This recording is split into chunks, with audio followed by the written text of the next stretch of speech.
Oke, halo teman-teman semua. Nah, di video kali ini kita bakal bahas cukup detail tentang Facebook Ads gitu ya. Gimana sih caranya teman-teman membuat Facebook Ads, membuat winning campaign di Facebook Ads, bagaimana caranya membreakdown supaya Facebook Ads teman-teman performanya makin lama makin bagus gitu ya. Nah, alasan video ini dibikin sebenarnya karena ada lagi nih, ketika kalau teman-teman lihat nih di salah satu konten video TikTok saya, ada salah satu video yang kita nanya nih sebenarnya pengen bahas apa sih gitu, dan ternyata tentang Facebook Ads ini cukup banyak nih yang nanya gitu loh. Nah, cukup banyak yang nanya, dan dari beberapa klien yang kerja sama dengan kami gitu ya, suka ada juga sih gitu beberapa klien kayak yang ngalamin gini, oh Facebook Ads itu kan yang penting adalah bagian ininya, bagian itunya, bagian ininya gitu. Dan kayaknya semua orang tuh punya persepsi yang berbeda-beda, semua orang tuh punya pola pikir yang beda-beda gitu ya. Katanya ada yang belajar di YouTube gini, ada yang belajar di Google begini, dan lain sebagainya. Nah, semoga versi yang saya buat ini ya, ini versi saya juga. Jadi ya sebenarnya teman-teman kalau misalnya bilang, oh nanti ada versi lain ya, mungkin ada-ada aja.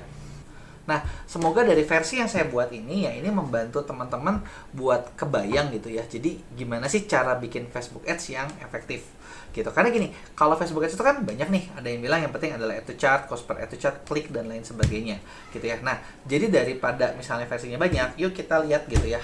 Saya mau ngejelasin ke teman-teman tentang konsep beberapa funnel dari FB Ads yang ada, dan gimana caranya teman-teman mengoptimalisasikan funnel tersebut gitu ya. Nah, pertama nih, biasa ini yang jadi masalah dan bikin orang suka banyak bingung adalah karena di Facebook Ads ketika teman-teman lihat dashboard seperti ini nih ya, ketika lihat dashboard ininya kan beda-beda ya. Kalau kita berdasarkan kinerja nanti hasilnya seperti ini. Kalau kita misalnya berdasarkan pengaturan seperti ini, gitu kan. Nah, makanya kita perlu bikin sebenarnya Facebook Ads kalau mau enak, teman-teman perlu bikin satu kolom yang maksudnya memang memudahkan gitu dalam membaca funnelnya teman-teman. Tapi ini balik lagi, ini disesuaikan dengan funnel bisnisnya teman-teman gitu ya. Nah, ini salah satu akun FB Ads yang saya kerjakan gitu ya. Nah, jadi konsepnya kayak gini. Biasanya kalau saya pakai cek adalah pertama tentu saja reach, impresi, cost per mile gitu ya. Kenapa ini penting? Karena gini, kalau misalnya cost per mile-nya tinggi, misalnya kayak gini nih, ini tinggi ya. Nah, itu kan berarti kan iklannya gimana pun mahal. Kalau cost per mile-nya murah seperti ini, iklannya otomatis murah gitu ya. Tapi cost per mile ini kita cuma bisa ngambil patokan adalah apakah penyebaran iklan kita merata atau enggak. Jadi kalau misal cost per mile ini juga sebenarnya bakal banyak banget ditentukan dari apa sih? Cost per mile ini bakal banyak ditentukan dari targeting kitanya juga. Jadi targeting kita semakin spesifik, tentu saja cost per mile-nya semakin banyak gitu loh. Apalagi kalau targeting kita udah menargetkan misalnya kayak orangnya harus si A gitu loh, udah targeting yang spesifik banget buat retargeting. Retargeting itu biasanya cost per mile-nya tinggi-tinggi gitu ya. Kalau dari beberapa iklan saya nih yang seperti ini ya, yang cost per mile-nya tinggi, ini semua adalah iklan retargeting. Tapi apakah iklan retargeting itu jelek? Kalau teman-teman lihat ke belakang gitu ya. Nah, ini juga retargeting ini banyak juga nih yang bagus gitu, kayak per checkout-nya, per purchase-nya itu bisa bagus seperti itu gitu ya. Jadi indikator pertama adalah cost per mile. Nah, terus indikator kedua yang biasanya di bahan evaluasi adalah buat teman-teman biar nggak bingung adalah klik, jumlah kliknya. Tentu saja dong sekarang gini, kalau iklannya teman-teman nih nggak ada yang ngeklik gitu ya, logikanya ya nggak ada yang masuk ke landing page, ya nggak akan ada jadi penjualan. Tapi kalau iklannya teman-teman banyak yang ngeklik, logikanya lebih tinggi. Nah, klik ini tentu saja sebanding dengan CTR atau rasio klik tayangnya, click to rate-nya. Click to rate yang makin tinggi, jumlah kliknya makin banyak. Nah, berapa sih yang bagus? Nah, yang bagus ya sebenarnya beda-beda ya setiap bisnis ya. Ada industri yang 1%, 2% udah oke gitu ya. Tapi bukan berarti nggak ada yang bagus juga gitu. Yang di atasnya, yang tinggi juga ada gitu. Yang sampai 5, 6%, 7% juga ada gitu loh. Jadi sebenarnya itu bolak-balik lagi ke materinya gitu ya. Nah, faktor apa nih yang menentukan sebuah iklan itu CTR-nya tinggi atau rendah? Nah, yang menentukan sebuah iklan itu tinggi atau rendah, kalau teman-teman perhatiin ini, ketika teman-teman buka Facebook, buka Instagram, ketika kita lagi scrolling gitu ya, kita kan geser-geser gitu ya, geser ke atas, ke atas, ke atas. Nah, berarti kan yang bikin orang mau stop itu adalah satu, materinya, kreatifnya, kedua, copywritingnya, tulisannya gitu. Jadi kalau teman-teman mau meningkatkan CTR, berarti yang diotak-atik adalah kreatif atau copywritingnya. Jadi kalau misalnya nih, contoh CTR teman-teman nggak terlalu bagus, ya udah coba dulu deh ganti tulisannya dulu, teksnya dulu. Ketika teman-teman gonta-ganti, tes beberapa headline, bisa nggak CTR-nya naik? Kalau bisa naik ya berarti syukur. Kalau misalnya udah naik tapi masih belum bagus, mungkin coba ganti materinya gitu. Nah, dengan kayak gitu teman-teman bakal dapetin hasil yang lebih bagus gitu ya. Nah, kemudian apalagi nih?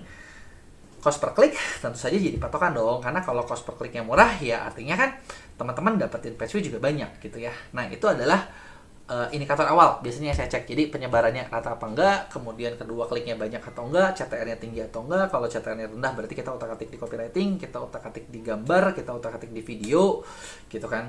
Nah, kalau CTR udah tinggi, kliknya udah tinggi, selamat. Berarti iklan Anda udah cukup bagus gitu loh. Kita tinggal maju ke komponen-komponen berikutnya gitu. Jadi ketika teman-teman iklan nih, biar teman-teman tahu nih apa aja yang harus dikerjakan.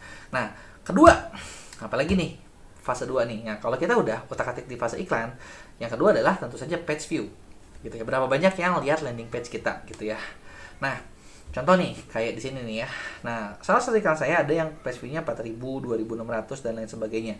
Nah, page view makin banyak dibanding dengan CTR yang tinggi. Contoh ya, ini ada CTR-nya 3%, page view-nya 3.900, biaya per page view-nya 1.500 gitu ya. Nah, ada juga yang biaya per page view 2.200 padahal CTR-nya rendah 0,91 gitu loh. Ini dipertahankan karena ya meskipun CTR-nya rendah tapi ternyata biaya per ininya masih murah gitu. Nah, tapi ada juga sih kalau kita cari nih, ada nggak yang lebih murah gitu ya? Ya ada juga biaya-biaya per klik yang lebih murah. Ada yang misalnya biaya per page view cuma 200, 300 gitu. Nah, logikanya kalau biayanya di situ makin murah, kesananya biasanya bagus. Logikanya seperti itu gitu ya. Nah, jadi yang dicari adalah page view-nya sebanyak mungkin. Nah, ketika page view ini, nah sekarang gini, sebelum teman-teman mengevaluasi page view, yang perlu teman-teman evaluasi adalah dari jumlah klik yang jadi page view berapa gitu. Karena gini, orang nggak klik dari iklan, berarti kan dia nyampe ke goalnya ke landing page. Nyampe nggak nih? Nah, kalau misalnya nggak nyampe, berarti ada problem dengan landing page-nya teman-teman.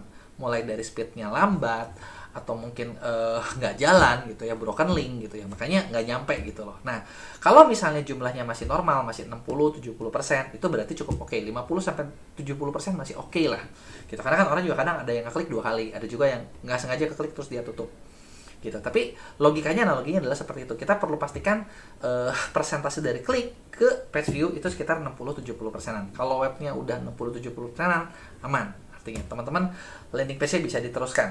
Nah, kemudian dari landing page, nah teman-teman perlu sadar indikator apa lagi nih yang dikejar berikutnya. Nah, funnel bisnisnya teman-teman seperti apa gitu ya. Ada yang dari landing page itu langsung ke WA, artinya jadi langsung masuk ke lead. Nah, dari situ kalau dari landing page ke lead buttonnya, berarti yang perlu teman-teman cek adalah persentasi dari lead ke page view. Jadi misalnya kalau orang yang ngelihat page view-nya teman-teman ada 100 nih gitu ya, berapa yang jadi lead gitu, itu adalah persentase yang harus dihitung gitu ya. Nah, konsepnya gimana? Nah, contoh ya, saya kasih lihat yang konten saya. Nah, di saya itu kita pakai funnelnya adalah kita bikin event sendiri, namanya start register. Start register itu maksudnya ya buat kita sendiri sih sebenarnya. Ini event ini artinya adalah ketika orang melihat form di kita ya gitu. Nah, start register itu artinya kalau kita adalah orang yang melihat form. Orang yang melihat form berapa nih yang akhirnya jadi ke start register. Nah, di sini teman-teman bisa lihat nih. Start register ini event yang belum di kita baru testing mungkin kurang lebih 1 bulan ke belakang. Jadi mungkin ada beberapa dari iklan kita belum kebaca karena belum ada eventnya. Tapi kalau iklan-iklan kita yang terbaru itu udah pakai start register gitu ya. Nah, di sini teman-teman bisa lihat mulai dari kayak contoh yang nyampe landing page 1.700, yang nyampe start register 465. Artinya sepertiganya, berarti 30% ya, 30 apa 30%an ya, dari orang yang lihat landing page itu mau melanjutkan melihat form. Nah, artinya apa nih kalau seperti ini? Berarti kan landing page-nya cukup convert, artinya cukup menarik, buktinya ya orang mau ngeklik gitu loh. Nah, kalau misalnya enggak ya orang nggak mau ngeklik gitu, seperti itu kan konsepnya, bener nggak? Nah, itu adalah konsep yang dipakainya. Nah, kemudian dari sini nih, dari sini kita bisa lihat lagi, dari sini yang nyampe ke start registernya berapa gitu loh. Kalau misalnya rendah nih, mungkin ada aja yang terjadi rendah. Nah, berarti itu landing page tersebut itu ada problem.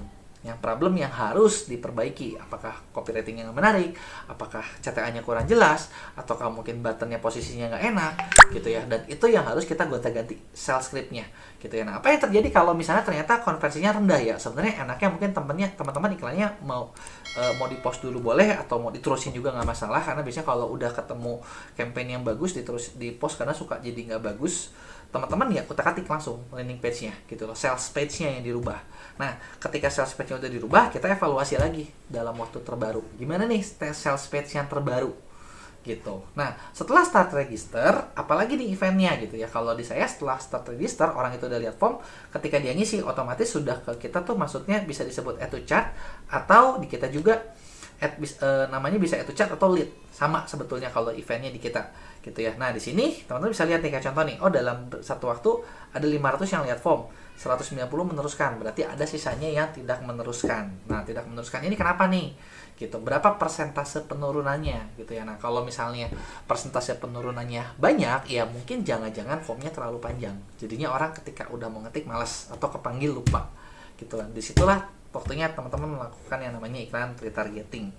Gitu. Nah, kalau misalnya strategi dari form ke yang isinya banyak, berarti selamat, konversinya sudah cukup bagus.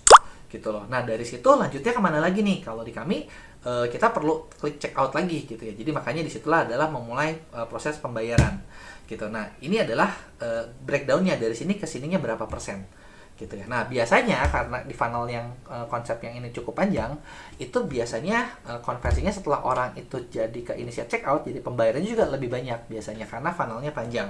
Nah, tapi ada juga bisnis-bisnis yang mungkin funnelnya pendek, cuman dari page view langsung ke WA. Dari WA nanti transaksi di WA, atau ada juga page view langsung form, begitu dia ngisi dianggap langsung sudah transaksi gitu loh. Bisa juga seperti itu gitu. Itu disesuaikan dengan teman-teman. Nah, cuman yang maksud poin saya adalah, yang mau dibahas adalah ketika teman-teman mau evaluasi sebuah iklan Facebook Ads, nah teman-teman harus tahu ngevaluasinya dari mana gitu loh. Yang bagus tuh yang mana gitu. Karena gini, ada orang yang mungkin bisa dapetin iklan misalnya katakanlah dengan biaya yang sangat murah gitu ya. Misalnya per leads-nya cuma 2.000 apa 3.000 gitu. Nah, CTR-nya berapa gitu loh. Nah, CTR-nya tinggi ini kadang juga bisa jadi karena iklannya mungkin agak misleading gitu, dan biasanya nanti nggak lama akunnya kena rame, bisa seperti itu. Atau kedua nih, jangan-jangan yang ditawarin adalah lead magnetnya gitu. Kalau lead magnetnya ditawarin biasanya cenderung jauh lebih murah, karena lead magnet itu kan maksudnya dia belum keluar duit gitu ya, sampai nanti akhirnya ke purchase-nya gitu. Nah, itu adalah yang perlu di breakdown gitu ya. Kalau di yang contoh di sini adalah khususnya adalah page view, start register, add to cart, initiate checkout. Itu adalah 4 funnel, 4 step gitu ya. Nah, tapi ada juga ya teman-teman bisa gunakan kayak page view langsung ke leads, atau misalnya page view mulai registrasi, begitu mulai registrasi langsung ke leads. Bisa juga dipotong seperti itu. Disesuaikan dengan konsep funnel bisnisnya teman-teman. Gitu. Oke. Nah, semoga melalui video ini jadinya teman-teman lebih kebayang gimana caranya membreakdown gitu ya. Nah, setelah kita breakdown nih dari hasil-hasil evaluasi iklan seperti ini, nah teman-teman bisa cari iklan mana yang sudah bagus dan teman-teman breakdown lagi berdasarkan usia, berdasarkan jenis kelamin, berdasarkan gender, berdasarkan lokasi gitu ya. Wilayah mana aja sih yang paling bagus gitu loh. Nah, wilayah-wilayah yang paling bagus inilah yang nantinya iklannya kita scaling lagi supaya hasilnya lebih besar lagi gitu. Oke, mungkin itu aja materi singkatnya. Sekian, sampai jumpa di video berikutnya.